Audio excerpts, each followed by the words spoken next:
대한민국의 모든 남성들의 해야 할 일이 있다면 병역의 의무가 있는데 저희 아들도 몇 년 전에 경남 진주에 공군에 입대하게 되었습니다.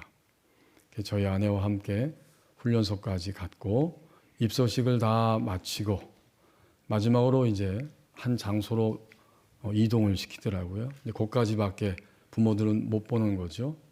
이렇게 아들의 모습을 누구나 다 모든 부모님들이 가슴 아프게 바라보고 있는데 저희 아들이 점점 멀어지더라고요. 근데 갑자기 희미해질만 한데 저희 아들이 마지막 들어갈 때까지 고개를 좌우로 까딱까딱 하는 거예요.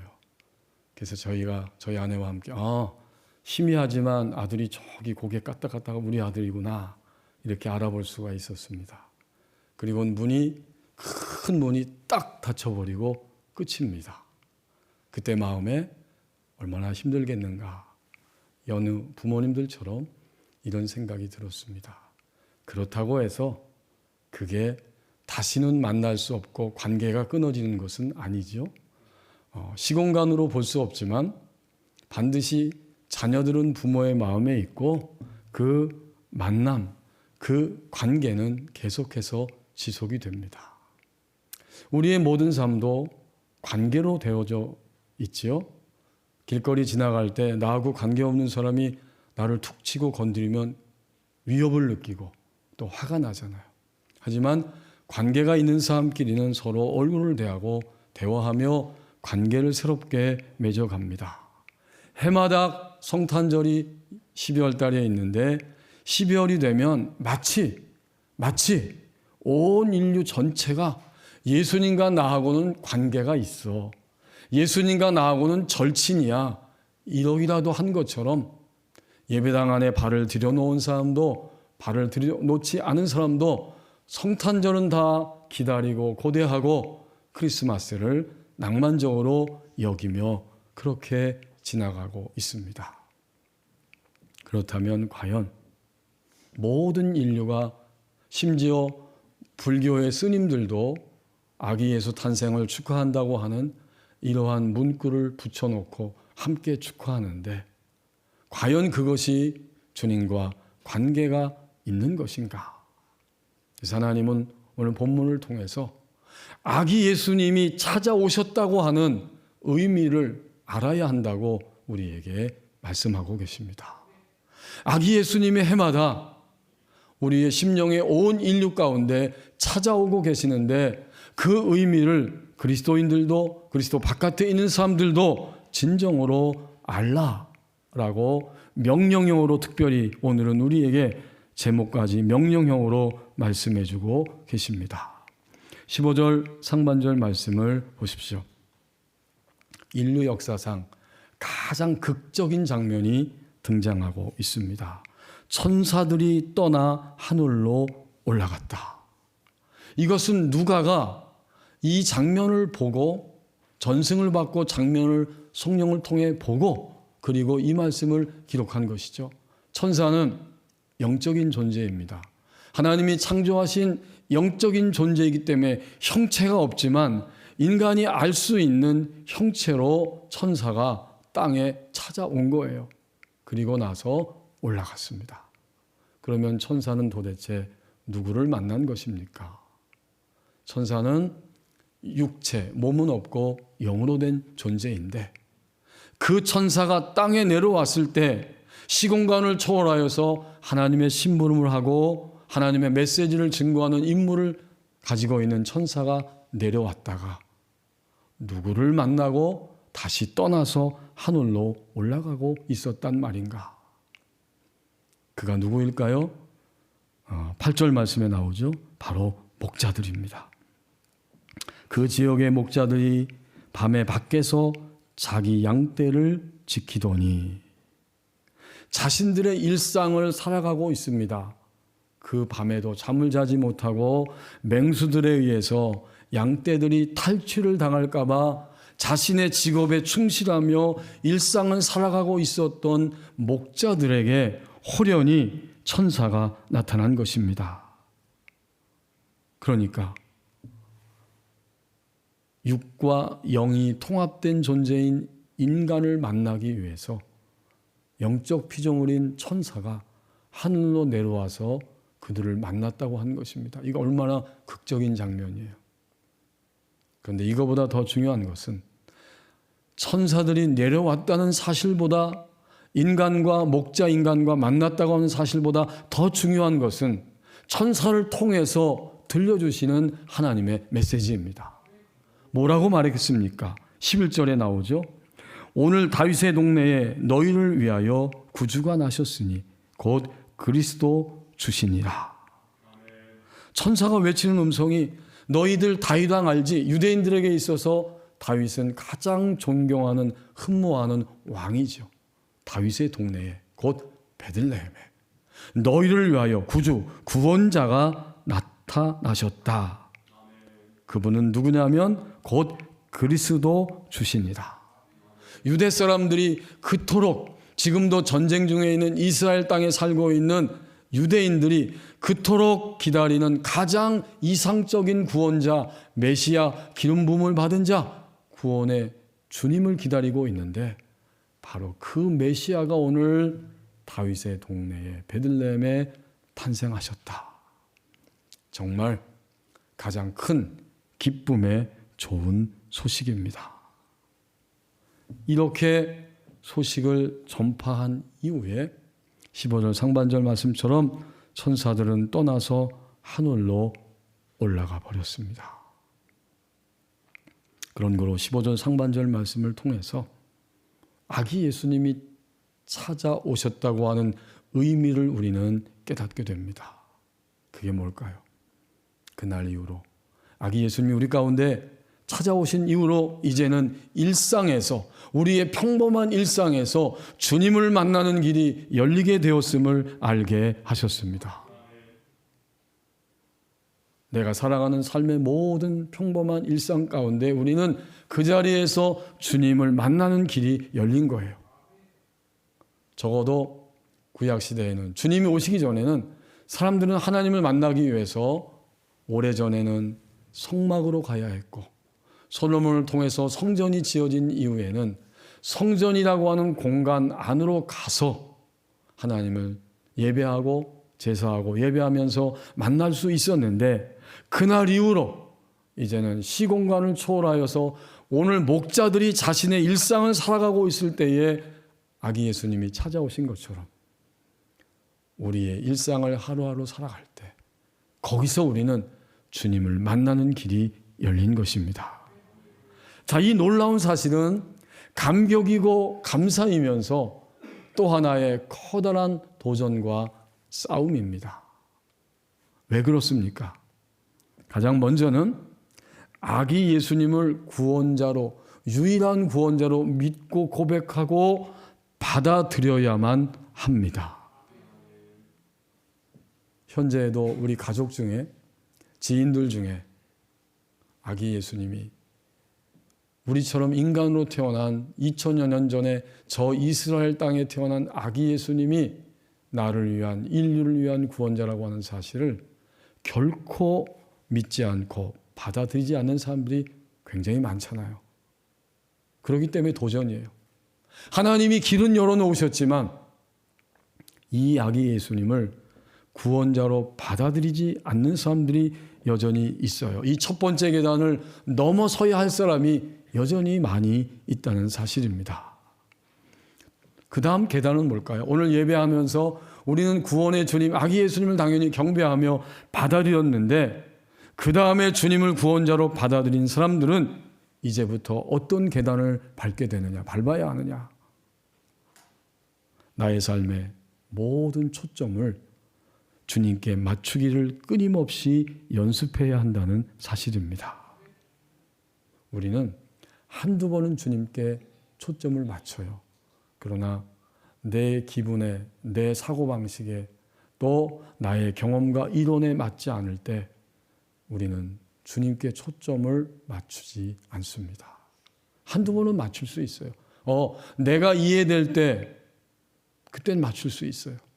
하지만 내가 화가 날 때, 또 내가 너무나 고통스러운 큰 일이 있을 때 주님께 딱 초점을 맞추고 우리의 삶의 상태를 유지한다는 것은 쉽지 않습니다. 다 맡겨드렸다고 말론 하지만 정말 초점을 맞추고 사는 것은 쉬운 일만은 아닌 것입니다.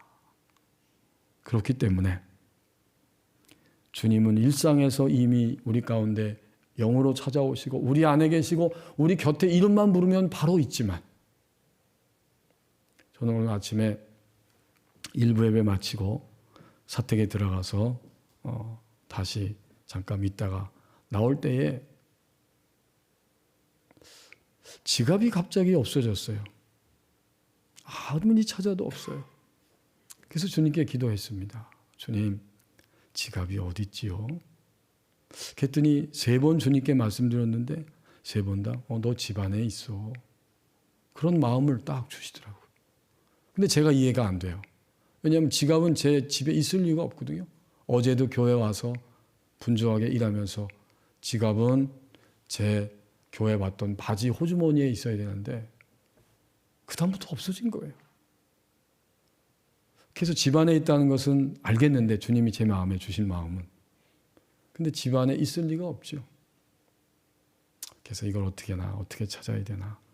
왔다 갔다 하다가 제가 이제 옷을 갈아입어야 하기 때문에 건넌방에 잠바가 있었습니다.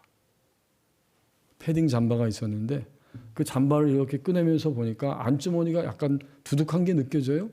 그래서 이게 뭔가 하고 싹 집어넣었더니, 손을 집어넣었더니 거기에 지갑이 있었습니다.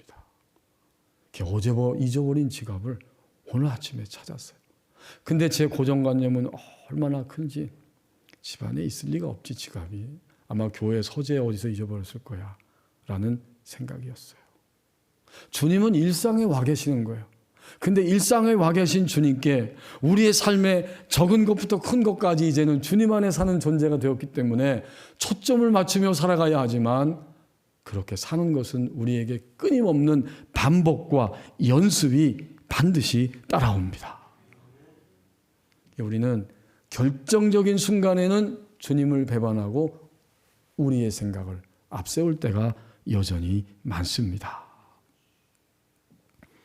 그 다음, 주님이 일상 가운데 찾아오셨기 때문에 주님을 만나는 길이 열려졌다고 할 때에 우리에게 가장 큰 도전과 희망의 사실이 또 하나가 있습니다. 아기 예수님을 주님으로 부르는 사람들에게 가장 큰 도전과 큰 희망이 또 하나가 있다는 것입니다. 우리가 일상에서 주님께 초점을 맞춰 드릴 때마다 우리는 주님이 하신 말씀을 듣고 알아듣고 있습니까?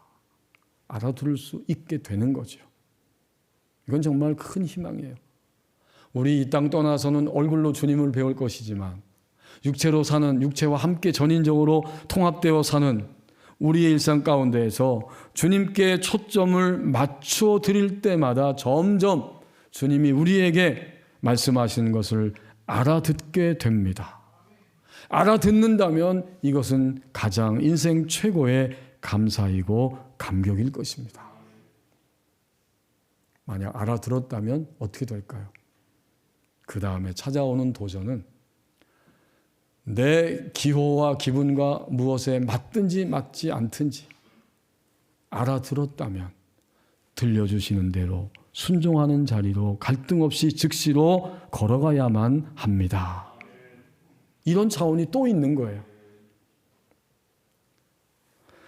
이러한 과정을 거쳐서 넘어서면서 마침내 오늘 우리는 목자들이 양을 치고 있을 때 일상 가운데 주님 찾아오셨고 그 주님을 만나는 감격 속에 참여한 목자들처럼 우리도 그러한 감격 속에서 우리의 인생을 살아갈 수 있게 될 것입니다.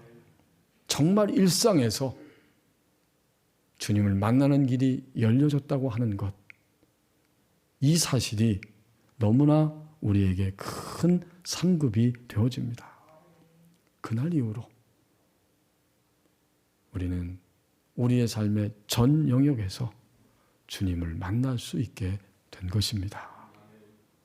바로 이 아기 예수님이 찾아오셨다는 이 의미를 그래서 알아라 라고 주님이 말씀하십니다. 15절 하반절에서 20절까지의 말씀입니다. 이제 목자들은 아기 예수님을 만나는 길이 열리게 됐다는 사실을 천사를 통해서 들은 다음 너무나 감격해서 빨리 천사가 말한 베들레헴, 하나님이 이뤄가시는 구원의 역사가 어떤 것인지 확인해 보자. 그들은 그 길을 향해 갑니다. 그리고 오늘 달려가서 어떻게 됐어요? 마리아와 요셉과 구유에 놓인 아기를 찾았습니다. 발견했어요. 자신들에게 말한 모든 것들이 그대로 이루어진 것을 보면서 20절에 내려와 보면 그 모든 것으로 인하여 하나님께 영광을 돌리고 찬송하며 돌아갑니다. 어디로 돌아갔을까요? 다시 자신들의 일상으로, 다시 양떼를 쳐야 하는 그곳으로 그들은 감격하며 돌아가게 된 것입니다. 바로 이 15절 하반절부터 20절까지의 말씀에서 신자의 일생이 무엇인지 그대로 드러나고 있습니다. 이제 우리의 일상은 계속 주님을 발견하는 것이고, 계속 주님을 찾아 발견하는 것이고, 그렇기 때문에 계속 주님을 증언하는 생활로 나아갑니다. 이게 신자의 일생이에요. 여기 중요한 단어들을 몇 가지 우리는 주목해 볼 수 있습니다. 16절 상반절에 목자들은 어떻게 했어요? 빨리 갔어요. 빨리 간 것입니다. 지체하지 않은 것입니다. 우리는 나의 현재 상황 속에서 주님을 찾는 일이 가장 우선순위가 됩니다. 일상에서 내가 까칠해졌어요. 일상에서 내가 강팍해졌어요. 일상에서 내가 두려움에 가득 차게 되었어요. 그것은 무슨 뜻일까요? 빨리 가서 주님을 찾아야 합니다. 목자들은 빨리 갔어요. 지체하지 않고. 이것이 계속 주님을 찾아 발견하고 계속 증언할 수 있는 신자의 일생입니다. 이제 그들이 달려갔습니다. 그리고는 오늘 성경에 보면 16절 하반절에 빨리 갔는데 또 다른 단어가 나오죠. 구유에 놓인 아기를 찾아서 그랬습니다. 이 단어의 의미는 찾았다고 하는 말은 한 번에 발견하지 못했다, 그런 뜻이에요. 여러 번 찾았어요. 저도 여러분도 이해가 되시잖아요. 베들레헴 처음 가는 그 동네 어디 있다고 하는데 갔어요. 한 번, 두 번 찾았지만 한 번에 찾아지지 않았어요. 반복적인 동작을 의미를 담고 있는 게 요 찾아서라는 단어의 의미입니다. 다시 말하면 찾아서 발견한 것입니다. 언제까지? 그 말은 발견할 때까지 찾아야 합니다. 우리는 이제 정말 신자라고 하면 이 상황에서 주님이 뭐라고 말씀하신지를 발견할 때까지 찾아야 돼요. 이것이 신자의 일생이에요. 그들은 찾아서 발견하였기 때문에 증언하기 시작합니다. 17절 말씀. 찾아서 발견하니까 보고 천사가 자기들에게 이 아기에 대하여 말한 것을 다 전했습니다. 어떻게 됐을까요? 18절에 듣는 자들이 다 목자들이 그들에게 말한 것들을 놀랍게 여겼습니다. 발견하면 증언하게 돼 있어요. 우리가 회개하고 반성하는 것은 오늘도 이것입니다. 내가 주님을 진정으로 만났다면 우리는 나의 가족들에게, 여전히 불신 가운데 있는 우리 법원이죠, 식당 아저씨, 병원 아저씨, 생활마트 아주머니 아저씨, 우리 이웃 모두에게 찾아서 발견했다면 우리는 주님을 진작에 증언해야만 했습니다. 아기 예수님이 오신 의미가 이것인데, 널리 널리 알리고 또 두루두루 알렸다. 이것이 전했다고 하는 말의 의미가 됩니다. 자, 그런데 여기서 아기 예수의 어머니인 마리아의 반응이 나오죠. 19절 말씀에 마리아는 이 모든 말을 마음에 새기어 생각하니라. 이것이 무슨 의미인지 깊이 새기게 됩니다. 마리아가 왜 그랬을까요? 너무 충격이 컸기 때문에? 아니죠. 그는 정말 가슴 깊이 감격하고 주님이 하시는 일이라고 하는 확신을 다시 한번 그는 듣게 된 것입니다. 어떻게 해요? 마리아가 누가복음 1장에 나중에 가서 여러분 찾아보십시오. 거기에 28절부터 38절까지의 내용을 보면 어느 날 결혼하지 않은 처녀가 집에 있는데 갑자기 천사들이 나타나서 내가 잉태하게 될 것이고 내 몸을 통해서 탄생할 아기는 바로 구원자 예수 그리스도다. 마리아는 너무 놀라서 나는 사내를 알지 못하는데 나에게 어떻게 이런 일이 일어날 수 있겠습니까?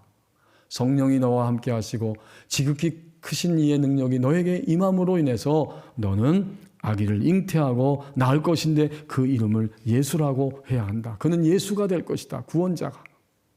그 모든 사건을 충격 속에 맞이하다가 누가복음 1장 38절에서 주님의 계집종이 오니 주의 말씀대로 이루어지이다 했더니 천사가 떠나갔어요.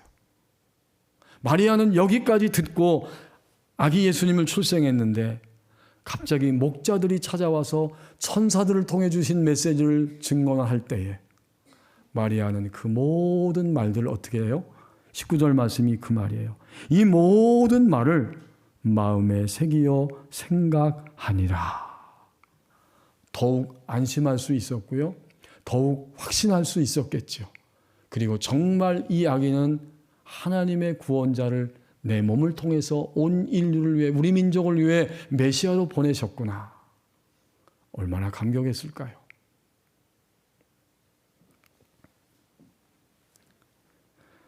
우리는 여기서 분명한 사실을 마리아의 이 행동을 통해서 깨닫게 됩니다. 2023년 오늘 주님을 믿을 때까지 주님을 깊이 마음 가운데 새기어 주목했다면 내가 지금 적어도 1년 가까이 무엇을 버려야 할지를 알고 버렸을 것입니다. 반면에 무엇을 내가 견고하게 붙잡아야 할 것인지를 알고 붙잡았을 것입니다. 여전히 우리가 갈등이 있고 고통이 있는 것은 주님을 안 믿어서가 아니라 적어도 이 자리에 예배한 우리는 주님을 믿는데 여전히 버릴 것은 내가 안 버렸기 때문에 그리고 여전히 붙잡아야 할 것은 붙잡지 않았기 때문에 끊임없이 내 안에 갈등이 지금도 있습니다. 주님이 버리라고 하면 버리면 되는데 주님이 붙잡으라고 하면 붙잡으면 되는데 우린 이것을 여전히 못한 거예요.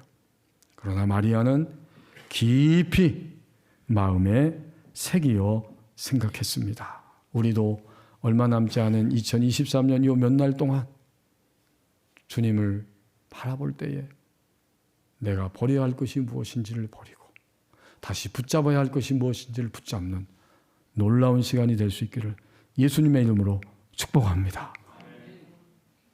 그래서 결코 같은 차원에 똑같이 더 이상 머물러 있지 않아야 할 것입니다. 이제 총체적 신자의 삶의 결론이 20절에 나옵니다. 목자들은 자기들에게 이르던 바와 같이 듣고 본 그 모든 것들로 인해서 그들도 역시 크게 감격하면서 하나님께 영광을 돌리고 입술에서 찬양이 터져 나오며 자신들의 삶의 일상으로 돌아갔습니다. 하나님이 들려주신 그 말씀이 천사를 통해 주신 음성이 똑같았기 때문에 그 현장을 발견하고 그들은 더 이상 배고프지 않았어요. 너무나 배가 불러져서 이 배부름을 주신 하나님께 영광을 돌리고 찬송하면서 일상으로 복귀하게 됩니다. 이것이 신자의 일생이에요. 아기 예수님을 통해서 우리는 충분히 배부릅니다. 그리고 충분히 채워집니다. 정말 아기 예수님을 진정으로 우리의 주님으로 만나고 있다면 일상에서 열려진 그 길 속에서 주님을 만나고 붙잡고 있다면 우리는 잠깐 동안은 배고픔을 느낄지라도 우리의 일상은 너무나 배부르게 됩니다. 놀랍게도 아기 예수님이 어디에서 탄생하셨냐면 하나님은 정말 멋지신 분이에요. 아기 예수님이 탄생하신 곳이 어디죠? 베들레헴이죠. 베들레헴은 무슨 뜻인가요? 떡의 집입니다. 떡집입니다. 인간을 모든 굶주림에서 건져내시기 위해서, 영적으로 육적으로 전인적인 배고픔에서 건져내시기 위해서 탄생조차도 베들레헴 떡의 집, 떡집에서 탄생하셨어요. 놀랍지 않습니까? 하나님의 사랑이, 우리 하나님은 너무나 멋지신 분이에요. 그 떡집에서 주님이 탄생하셨을 때 목자들은 생명의 떡이신 주님을 그 자리에서 발견하고 너무 배가 불러졌어요. 하나도 굶주리지 않아요. 두려움도 고민도 연약함도 거짓됨도 금방 다 던져버릴 수 있어요. 주님으로 인해 너무나 배가 불러졌기 때문에. 그 모든 의미가 담긴 것이 20절 하반절의 말씀이에요. 그 모든 것으로 인하여 하나님께 영광을 돌리고 찬송하며 일상으로 돌아가니라. 아기 예수님은 어제 우리 하엘이 하원이처럼 돌을 지났습니다. 그리고 점점 성장해서 30세가 되어서 하나님이 주신 사명을 위해 공적 생애를 살아가시면서 요한복음 6장 35절에서 이렇게 말씀하셨습니다. 나는 생명의 떡이니 내게 오는 자는 결코 줄이지 아니할 것이다. 떡집에서 태어나신 아기 예수님은 온 인류를 다 먹이고도 남을 만큼 풍성한 떡이 되셔서 생명을 우리에게 공급해 주십니다. 신자의 일생은 바로 이런 것들입니다. 이제는 주님을 발견한 목자들처럼 우리도 주님을 계속 발견하는 것이고, 나의 일상에서 계속 발견한다면 결코 우리의 아들, 딸들에게, 우리의 친척들에게, 우리의 이웃들에게, 가족들에게 생명의 떡이신 주님을 전하지 않고는 견딜 수 없을 것입니다. 우리가 여전히 배고프기 때문에, 여전히 주님의 떡으로 충만하지 못하기 때문에, 다른 것보다도 더 많은 것이 주님보다 앞서 있기 때문에, 적어도 내 생각 속에서, 나의 생활 속에서 죽어가는 나의 자녀들을 보고 죽어가는 나의 친척들과 이웃들을 보면서 진정한 생명의 떡이신 주님을 여전히 증거하지 못하고 살아갑니다. 이것이 우리가 회개해야 할 것들입니다. 그럼에도 불구하고 오늘 주님은 아기 예수님으로 찾아오셔서 너희가 일상에서 주님, 나를 만나는 길이 열림을 알게 되었느냐? 그러면 계속해서 발견하게 될 것이고, 계속해서 찾아 발견한다면 계속해서 나를 증언하는 생활로 나가게 될 것이다. 얼마나 놀랍습니까? 미국에서 어떤 재산이 많은 사람이 신문에 이런 광고를 낸 적이 있다고 합니다. 누구든지 자신의 인생에서 정말 만족하다고 자신하는 사람, 그리고 그 만족하다는 사실을 증명할 수 있는 사람에게는 내가 $10,000를 상금으로 주겠습니다. 난리가 났죠. 이제 정해진 날이 되어서 수백 명의 사람들이 그 사람의 집으로 몰려왔다고 합니다. 그리고 증명합니다. 내가 얼마나 행복하고 만족스러운 삶을 사는지 자신의 인생의 만족에 대해서 증명하고 있었습니다. 어떤 사람은 자기 직업이 너무 만족해서 더 이상 나는 바랄 것이 없다, 세상에 대해서 불만이 없다고 털어놓았습니다.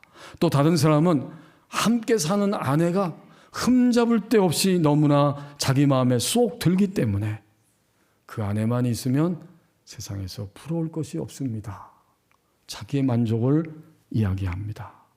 또 다른 사람은 내가 인류대학, 유명한 학교에서 권위 있는 학위를 받았기 때문에 나는 결코 불만이 없고 만족스러운 상태로 살아갑니다. 사람들은 다 하나씩 하나씩 만족의 이유를 증명했어요. 하지만 어떻게 되었을까요? 그 응모자 가운데 광고주가 약속한 $10,000의 상금을 받아가는 사람은 한 사람도 없게 되었습니다. 그 이유는 간단합니다. 그 모든 사람들을 향해서 이 광고주가 질문을 했는데 대답을 할 수가 없었어요. 이렇게 질문했습니다. 당신이 정말 그렇게 만족스럽게 인생을 살고 있다면 왜 내가 주겠다는 $10,000의 욕심을 내어 찾아왔습니까? 그 질문 앞에 아무도 대답할 수는 없었습니다. 주님이 영적으로 임하는 이 거룩한 아름다운 성탄의 계절에 우리는 만족할까요? 저를 비롯해서 교회 여러분 진정으로 만족하십니까? 일상에서 주님을 만나는 곳에서 거기서부터 만족함이 시작됩니다. 그 만족으로 배부르고 배불러지면 우리는 생명의 떡이신 바로 그 아기 예수님을 모든 사람들에게 계속 발견하고 계속 증거하는 삶으로 나가게 될 것입니다. 이것이 아기 예수님이 찾아오셨다고 하는 그러한 의미가 됩니다. 기도하겠습니다. 우리 함께 합심해서 기도합니다. 우리 가운데 아기 예수님으로 다시 영적으로 임하시는 그 주님, 우리의 일상에서 만나기를 원합니다. 계속 발견하고 계속 찾아 발견함으로 증언하는 생활로 나가겠습니다. 우리 합심해서 함께 기도합니다.